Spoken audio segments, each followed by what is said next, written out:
नमस्कार मंडळी, कसे आहात? खुश आहात ना? लहानांच्या गोष्टी आनंद देतातच, मोठ्यांना आणि लहानांना सुद्धा. सिद्धूच्या बालपणीच्या आठवणींमध्ये आज या सिद्धूच्या आठवणी नाहीत, सुखीच्या आठवणी आहेत. पण यामध्ये सिद्धू मात्र आहे. तर सुखीच्या बालपणीच्या आठवणीमध्ये आज घराला लागलेली आग किंवा तलावातलं साहस याबद्दल आपण हे दोघं जण काय करतात उपद्व्याप ते बघणार आहोत.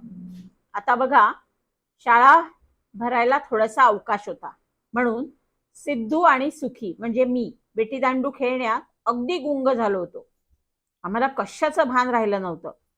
जेव्हा एका जवळून जाणाऱ्या माणसाला आम्ही किती वाजले विचारलं, तेव्हा तो म्हणाला, ठीक 2 वाजले. अरे बाप रे, आम्ही दोघांनी एकदम कपाळाला हात मारले. 2 वाजले? आम्ही फक्त 5च मिनिटं खेळलो असं वाटत होतं आम्हाला, आणि 2 वाजले? शाळा तर 1च वाजता भरत होती. भलताच उशीर झाला होता आम्हाला. मी पटकन दप्तर उचलत ओरडलं, सिद्धू जोरात पळ. सिद्धू म्हणाला, सुखी थांब थांब, मी पण येतो. आणि आम्ही दोघं वेगात धावू लागलो. मी लवकर दमलो आणि चालू लागलो. सिद्धू म्हणाला, उगाच घाई करू नको, एवी तेवी आपल्याला उशीर झालाच आहे. मी म्हणालो, आता आपली चांगली चंपी होणार, पालकांना शाळेत बोलावून घेणार. आपल्यापाशी सांगण्यासाठी चांगली सबब सुद्धा नाही. सिद्धू म्हणाला, अरे सबब शोधून काढली पाहिजे, नाहीतर शाळेच्या मुलांच्या सल्लागार समितीपुढे आपल्याला उभं करतील. लवकर विचार कर सुखी. मी म्हटलं, आपण असं सांगूया, दात दुखत होते म्हणून दात काढायला गेलो होतो. सिद्धू म्हणाला, दोघांचे दात एकदम दुखायला लागले. असं ऐकतील बाई? असं कधी होतं का? आणि दात काढल्याचे दाखवायचे कसे? उपटलेल्या दातांच्या जागी भोग कसं दाखवणार? मग आता काय करायचं? काही सुचत नाही. बाप रे, तुझ्या आणि माझ्या आईबाबांना बोलवून घेतील. ऐक, काय करायचं ठाऊक आहे? अशी गोष्ट शोधायची जी खास वेगळी आहे, ज्याच्यामध्ये शौर्य आहे. म्हणजे तशी गोष्ट सांगितल्यावर उलट आपलं कौतुक होईल. समजलं? म्हणजे कसं? तर उदाहरणार्थ आपण अशी कल्पना करू की कुठेतरी आग लागली होती आणि त्या आगीतून आपण एक लहान बाळाला वाचवलं. समजलं? सिद्धू खुश झाला. हो हो समजलं, आगीची गोष्ट छान आहे, पण त्यापेक्षा आपण जास्त चांगली गोष्ट सांगू शकतो. उदाहरणार्थ, एक आई तलावातील माशांना पाव खायला घालायला घालत होती. त्याच वेळी तिच्या लहान बाळाकडे दुर्लक्ष झालं. ते बाळ तलावाच्या पायऱ्या उतरायला गेले आणि धपकन पाण्यात पडले, डुबुक. आईचं लक्ष नव्हतं, पण आपल्या दोघांच्या लक्षात आलं लवकर, आणि दोघंही धावलो. बाळाला कसेबसे पाण्याबाहेर ओढलं. इतर लोक पण ओरडायला लागलं आणि तेव्हा आईचं लक्ष गेलं. ती रडूच लागली. तिने आपल्या दोघांचे आभार मानले, आपले नाव विचारले आणि म्हटलं की, सुखी, सिद्धू, तुम्ही किती गुणी मुलं आहात. तर मी म्हटलं, हो, पण आगीची गोष्ट जास्त चांगली वाटते रे सिद्धू. नाही नाही, उलट तळ्यामध्ये बाळ पडण्यामध्ये जास्त गंमत आहे. आम्ही दोघांनी आणखी थोडा वेळ चालता चालता वाद घातला आणि शेवटी कोणती गोष्ट जास्त चांगली आणि शौर्याची याचा निर्णय न करताच आम्ही शाळेत शिरलो. शाळेमध्ये शिरताच मंदा मावशी म्हणाल्या, काय रे सुखी, कुठे धडपडले तुम्ही दोघे? आणि सिद्धू, तुझी पॅन्ट सारखी खाली घसरते कारण तिचे बटन तुटले. अशा अवतारात वर्गात बसशील का तू दिवसभर? चल, तुला बटन शिवून देते, ये इकडे. तसाही तुला उशीर झालाच आहे. सुखी, तुझा पळ वर्गात बैस, इथे घुटमळू नको. मी सिद्धूला म्हणालो, तू इथून लवकर ये, नाहीतर सारे माझ्या एकट्यावर शेकेल. आणि मी वर्गाकडे गेलो. शिपाई मावशी मला पेटाळून लावले, तू रेंगाळायचं नाही, लवकर वर्गात जा. सिद्धू म्हणाला, येतो रे तुझ्या पाठोपाठ. हळूच मी वर्गाचं दार लोटलं. त्यातून हलकंच डोकं आत घातलं. गोरेबाई वर्गाला शुद्धलेखन घालत होत्या. पिले चिवचिवत होती आणि फळ्यापाशी केदार वाकड्या अक्षरात लिहित होता. पिले चिपचिपत होती. मला राहवले नाही आणि मी मोठ्याने हसलो. गोरेबाईंनी डोळे वर केले आणि मी त्यांना दिसलो. मी पटकन म्हणालो, बाई मी आत येऊ? असं? सुखी तू आहेस होय? ये ये आत ये. आणि काय रे, इतका उशीर झाला, कुठे हरवला होतास? मी वर्गात गेलो, कपाटापाशी थांबलो. गोरेबाईंनी मला न्याहाळून पाहिले. माझा चेहरा घामाघूम झाला होता. केस विस्कटले होते. शर्ट चड्डी बाहेर आला होता. उन्हात इतका वेळ खेळल्यावर अजून काय होणार माझं? मी अजून मनाशी काही निश्चित ठरवलं नव्हतं, त्यामुळं पटकन मला बाईंना उत्तर देता आलं नाही. पण वेळ काढण्यासाठी मी भराभरा बोलवायला सुरुवात केली. गोरेबाई, मी एकटा नव्हतो, माझ्यासोबत सिद्धू होता. म्हणजे म्हणजे छे, असं झालं, असं झालं. गोरेबाई म्हणाल्या, अरे जरा दम घे, सावकाश सांग, काय झालं? काय बोलावं मला सुचत नव्हतं, पण काहीतरी बोलणं आवश्यक होतं. काय बोलू कपाळ? शेवटी कसाबसा म्हणालो, मी आणि सिद्धू चालत येत होतो. शाळेला उशीर होऊ नये म्हणून घाईत भरभर चालत होतो. अगदी कुणाच्या अध्यात मध्यात नाही, अगदी सरळ सरळ. तेवढ्यात ते भयंकर घडले, फार भयानक. सगळा वर्ग हसायला लागला, आरोळ्या ठोकायला लागला. फळ्यापाशी उभा केदार जरा जास्त जोरात ओरडू लागला, कारण त्याला आता पिलांबद्दल वाईट शेरा मिळणार याची जाणीव झाली होती. आता शुद्ध लेखनाचा धडा थांबला म्हणून माझ्याकडे बघून खो खो हसणं त्याला शक्य झालं. पण गोरेबाईंनी वर्गातल्या या गोंधळाला आवर घातला. ए, शांत राहा, ऐकू आपण सगळं काय झालं ते. सुखी, सारं नीट सांग, सिद्धू कुठं आहे? या सगळ्या साहसापायी माझे डोकं भणभणू लागले.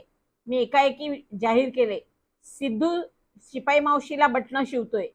म्हणजे शिपाई मावशी सिद्धूला पॅन्ट शिवून देत आहेत. परत गोंगाट माजला, वर्गामध्ये हशा उमटला. गोरेबाई आता लाल लाल झाल्या होत्या. आता मात्र काहीतरी सांगणं भाग होतं. मी सावरलो आणि म्हणालो, बाई, तिथे आग लागली होती. गोरेबाई एकदम चकित झाल्या, त्यांचा चेहरा पांढरा फटक पडला. नीट सांग, कुठे आग लागली होती? आमच्या येण्याच्या रस्त्यावर नाला ओलांडल्यावर एक लहानशी खोपडी आहे, तिथे इस्त्री करायचं काम चालतं, पण त्या घराला आग लागली होती. दार नुसतंच लोटलं होतं, धूर येत होता. इतक्यात दुरून धावत येणारी एक बाई ओरडायला लागली, माझं बाळ आत आहे, वाचवा त्याला, वाचवा त्याला. आग लागली तेव्हा ती बहुधा बाहेर गेली असावी. मी सिद्धूला धावत ओरडत येताना तिला दाखवलं. आम्ही ताबडतोब दारावर धडक दिली. दार नुसतं टेकलेलं होतं. एक लहान बाळ रडत होतं. मी आणि सिद्धूने त्याचे हातपाय पकडले, पण आग अजून पसरली नव्हती म्हणून बरे. आम्ही ते बाळ बाहेर आणले. तेवढ्यात ती आई आमच्यापाशी पोचली. तिने आपलं बाळ छातीशी धरलं. ती रडू लागली. तिने आम्हाला विचारलं, मुलांनो, तुमची आडनावं काय?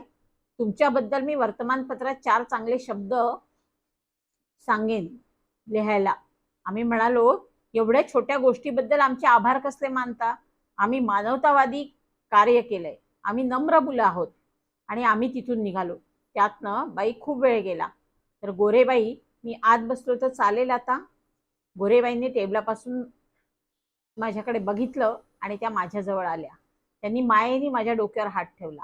गंभीरपणे पण आनंदी स्वरात त्या मला म्हणाल्या, किती छान सुखी, तू आणि सिद्धू इतके छान वागलात याचा मला इतका अभिमान वाटतोय. बैस बैस, आपल्या जागेवर बैस, जरा विश्रांती घे. तू काही आत्ता लिहिलं नाहीस तरी चालेल बरं का? मी पाहिले मला जवळ घेऊन कुरवळावे किंवा माझी पापी घ्यावी असं त्यांना वाटत होतं, पण या सगळ्या प्रकाराचा मला मात्र मुळीच आनंद झाला नव्हता.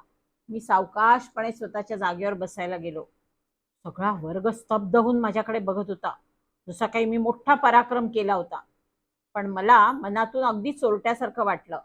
तेवढ्यात दार उघडलं गेलं आणि उंबरठ्यावर सिद्धू दिसला. सगळ्यांच्या नजरा त्याच्याकडे वळल्या. गोरेबाई आनंदाने म्हणाल्या, ये ये सिद्धू, बैस, विश्रांती घे. तुझी सुद्धा जीवाची घालमेल झाली असणार नाही का? तर काय, सिद्धू म्हणाला, तुम्ही रागवणार अशी भीती वाटत होती. अरे पण तुझ्याजवळ सबळ कारण असताना तू घाबरायची गरज नव्हती.